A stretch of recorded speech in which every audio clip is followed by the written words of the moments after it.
Car కొనాలని ఒక plan ఉంది, కాకపోతే మరి ఏ ఇంజిన్ చూస్ చేసుకోవాలనేది అస్సలు ఐడియా లేదు. సో కూల్, మనం అయితే ఇక్కడికి అందుకే వచ్చేసాము. పెట్రోలా డీజిలా అని ఒక పెద్ద కన్ఫ్యూజన్ ని దూరం చేద్దాం. సో మనం ఇప్పుడు ప్రస్తుతం పెట్రోల్ లో నెగిటివ్స్ ఏంటి, పాజిటివ్స్ ఏంటి డిస్కస్ చేద్దాం. పెట్రోల్ తో నీకు పాజిటివ్ ఏంటంటే నువ్వు ఇనిషియల్ కాస్ట్ ఎప్పుడైతే కార్ కొంటావో దాని యొక్క ప్రైస్ తక్కువ డీజిల్ తో కంపేర్ చేస్తే.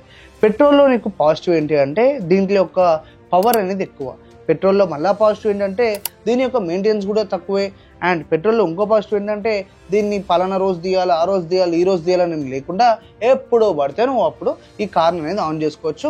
చాలా రేర్గా వాడినా, అప్పుడు ఎవ్రీడే వాడినా నీకు ఎటువంటి ఇబ్బందులు రావు. దీంట్లో నెగిటివ్ ఏంటంటే చూసుకుంటేనైతే పెట్రోల్లో ఒకటి అదేంటంటే నీకు టార్క్ అనేది తక్కువ ఉంటుంది. ఫర్ ఎగ్జాంపుల్ నువ్వు ఒక కొనే కార్ 800cc నుంచి 1500cc వరకు ఉన్నా కూడా నీకు మాన్యువల్ తీసుకుంటేనైతే ఈ టార్క్ అనేది ఎవ్రీ డే ట్రాఫిక్లో నువ్వు 110% సఫర్ అయితేనే ఉంటావు. ఎందుకంటే టార్క్ తక్కువ ఉండడం వల్ల, మన కార్ యొక్క వెయిట్ ఎక్కువ ఉండడం వల్ల పవర్ మేనేజ్ కాక మనం క్లచ్ అండ్ యాక్సిలరేటర్తో పోటాపోటీగా ఒక కాంబినేషన్ నడుపుకుంటూ కార్ని తీసుకోవాల్సి ఉంటుంది. ఇది మన పెట్రోల్ కార్ గురించి. పెట్రోల్లో ఇంకొక నెగిటివ్ కూడా ఉంది. ఏంటి అంటే దాని యొక్క మైలేజ్ తక్కువ ఒకవేళ నువ్వు డీజిల్తో కంపేర్ చేస్తే. ఓకే, మనం ప్రస్తుతం ఇప్పుడు డీజిల్ దాని గురించి మాట్లాడుతున్నాం. డీజిల్తో పాజిటివ్ ఏంటంటే అమేజింగ్ టార్క్ దానికి. అంటే నువ్వు కారు ఇంజిన్ ఆన్ చేసినప్పుడు ఫస్ట్ గేర్ ఎప్పుడైతే నువ్వు షిఫ్ట్ చేస్తావో జస్ట్ క్లచ్ మీదనే ఇది ఒక మ్యాజిక్ చేసుకుంటూ వెళ్ళిపోతూ ఉంటుంది. నేను ట్రాఫిక్లో మాన్యువలే కావాలనుకొని ట్రాఫిక్లో నాకు ఇబ్బంది అవ్వద్దు అనుకుంటే డీజిల్ కార్ కొనుక్కోవడం వల్ల నీకు టార్క్ ఎక్కువ ఉండడం వల్ల ఈజీగా మ్యానోవర్ అయిపోతూ ఉంటుంది. అంటే కార్ చాలా హాయిగా నీకు క్లచ్ మీద ముందుకు వెళ్ళిపోతూ ఉంటుంది. డీజిల్తో ఇంకో ప్లస్ పాయింట్ ఏంటంటే దీని యొక్క మైలేజ్ కూడా ఎక్కువ ఒకవేళ మనము పెట్రోల్తో కంపేర్ చేసుకుంటే. అండ్ దీంట్లో నెగిటివ్ అని చెప్పాను. బేసిక్ ఏంటంటే డీజిల్ యొక్క కార్స్ ఏవైతే ఉన్నాయో పెట్రోల్ కార్తో కంపేర్ చేస్తే ₹1,00,000 మాత్రం డిఫరెన్స్ ఎక్కువ. అంటే ఇది ఎక్కువ ఉంటుంది డీజిల్ కారు. అండ్ ఇంకోటి ఏంటంటే ఈరోజు BS6 నామ్స్ ప్రకారం ఏవైతే కార్లు దిగుతున్నాయో డీజిల్ కార్లు కొంచెం తలకాయ నొప్పి అనే చెప్తా. ఎందుకంటే దీంట్లో DF లిక్విడ్ అని ఉంటుంది, పార్టికులేట్ ఫిల్టర్ ఉంటుంది. ఇవన్నీ ఏంటంటే మన బయట ఎన్విరాన్మెంట్ని సేవ్ చేయడానికి ఈ BS6 నామ్స్ తీసుకురావడం జరిగింది. దీంతో ఏంటబ్బా అంటే నువ్వు ఎప్పుడైతే డీజిల్ కొట్టిస్తావో పక్కన ఒక చిన్న క్యాప్ ఉండి DEF అని రాసి ఉంటుంది. డీజిల్ ఎగ్జాస్ట్ ఫ్లూయిడ్ అంటారు దాన్ని. అది అప్పుడప్పుడు లో అవుతున్నప్పుడు ఏమవుతుంది అంటే నువ్వు కరెక్ట్గా మెయింటైన్ చేయలేదు అనుకో, ఫ్యూయల్ ట్యాంక్లో ఫ్యూయల్ ఫుల్ ఉన్నా కూడా రోడ్డు మీద అడ్డంగా ఆగిపోయి బండి అనేది కదలడం జరగదు. ఎందుకంటే ఎన్విరాన్మెంట్ మీద అంత ఫోకస్డ్ ఉంది గవర్నమెంట్ కాబట్టి దాని యొక్క ప్రోగ్రామింగ్ కూడా అలాగే చేయడం జరిగింది. కాబట్టి నేను ఏం చెప్తున్నా అంటే డీజిల్ కార్ ఎప్పుడైతే కొనాలనుకుంటున్నావో ఈ రోజులల్లో నువ్వు 2 ఎక్సర్సైజెస్కి అయితే రెడీగా ఉండాలి. ఒకటి వచ్చేసి ఫన్ను అవన్నీ అయితేనే ఉంటాయి సైడ్కి సైడ్. ఇక్కడ మెయింటెనెన్స్ కూడా చాలా పర్ఫెక్ట్గా చూసుకుంటూ ఉండాలి. పొల్యూషన్ కానీ నీ వెహికల్ క్రియేట్ చేస్తుందంటే వెహికల్ ఆన్ కాకుండా ఆగిపోద్ది ఎక్కడికక్కడ. ఇంకొకటి చెప్తా, చాలా మంది అనుకుంటారు డీజిల్ ఇంజన్స్ మరి అప్పుడప్పుడే తీస్తే ఇంజన్ ఆన్ కాదు కదా, ఎవ్రీడే తీసి పెట్టాలి కదా అనుకుంటారు. అసలు అట్లా ఏం లేదు. ఎందుకంటే ఒక టైంలో అంబాసిడర్ అలాంటి టైంలో ఏంటంటే డీజిల్ ఇంజిన్ ఆన్ చేయడానికి చాలా సేపు ఇగ్నిషన్ ఆన్ పెడితే ఆ సిలిండర్లు రపా కొట్టుకుని హీట్ జనరేట్ అయ్యి అప్పుడు మనకి ఇంజిన్ అనేది ఆన్ అయ్యేది. ఈ రోజులో అట్లా ఏం లేదు, ప్రీ హీటర్స్ వచ్చేసినాయి. కారు నువ్వు ఎన్ని రోజుల తర్వాత డీజిల్ ఇంజిన్ ఆన్ చేసినా ఆన్ అయిపోతుంది. కాబట్టి నువ్వు చాలా సింపుల్గా డిసైడ్ చేసుకోవాల్సింది ఏంటంటే ట్రాఫిక్లో చిరాకు ఉండద్దు, మాన్యువల్గా ఉంటా అనుకుంటే డీజిల్కి వెళ్ళిపో. ట్రాఫిక్లో నాకు చిరాకైనా ఓకే, ఫాస్ట్ తక్కువలో అయిపోవాలి నా పంచాయతీ అనుకుంటే పెట్రోల్కి వెళ్ళిపో.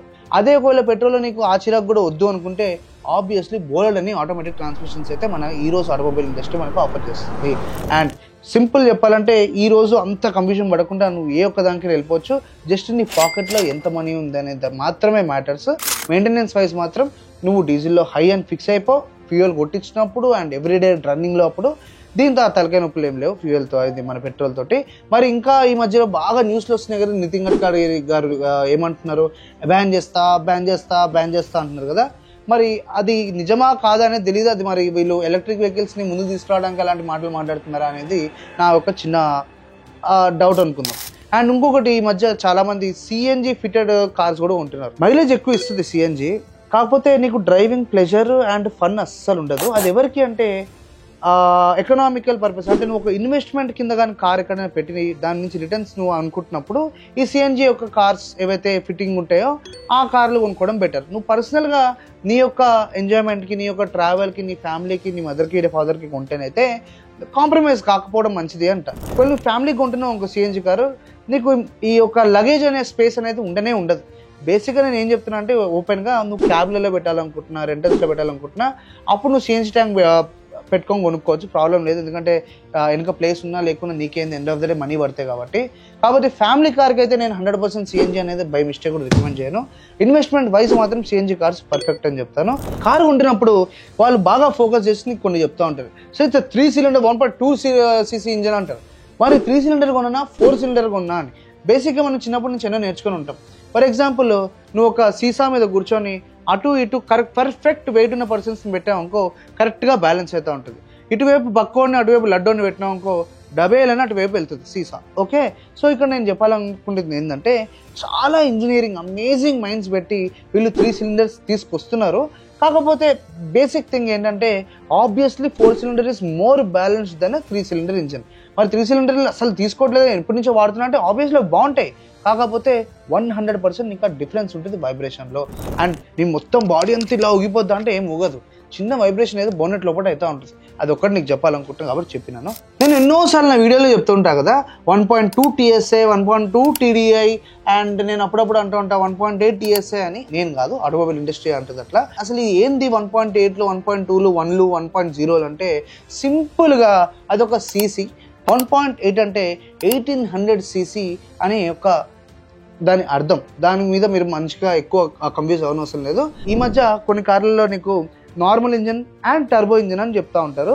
సహజంగా నార్మల్ ఇంజన్ ఏంటంటే న్యాచురల్లీ యాస్పిరేటెడ్ ఇంజన్ అంటారు. అంటే సహజంగా దానికి అంటే దానిలో పవర్ కూడా తక్కువ ఉంటుంది. ఎందుకు కూడా చెప్తా. న్యాచురల్లీ యాస్పిరేటెడ్ ఇంజన్ తీసుకున్నప్పుడు ఏంటంటే అట్మాస్ఫియర్ ప్రెషర్ ఏదైతే ఎయిర్ ఉంటుందో అది సక్షన్ చేసుకొని మనకి ఇంజన్ యొక్క ఎప్పుడైతే ఫ్యూయల్ వస్తుందో ఆ ఎయిర్ కూడా నార్మల్గానే తీసుకోవడం జరుగుతుంది.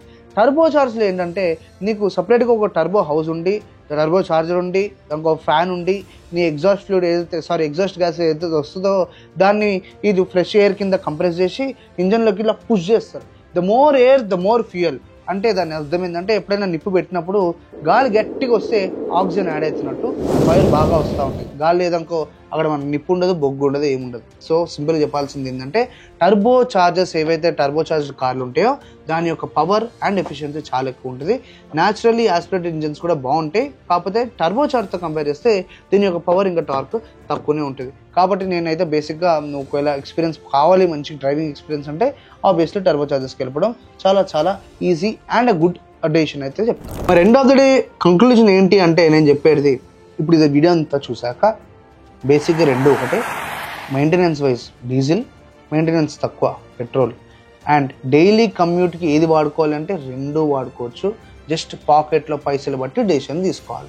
సో ప్రస్తుతం నువ్వు మరి ఏ ఇంజన్కి వెళ్తున్నావో మన కమెంట్ సెక్షన్లో కమెంట్ చేసి, అండ్ ఇలాంటి ఇన్ఫర్మేటివ్ వీడియోస్ ఏ టాపిక్స్ మీద కావాలో కూడా కమెంట్ సెక్షన్లో కమెంట్ చేస్తే మనం కూడా దాని గురించి నెక్స్ట్ టైం మనం మళ్ళీ మాట్లాడుకోవచ్చు. Until then subscribe and bell icon ఒకసారి ప్రెస్ చేయండి.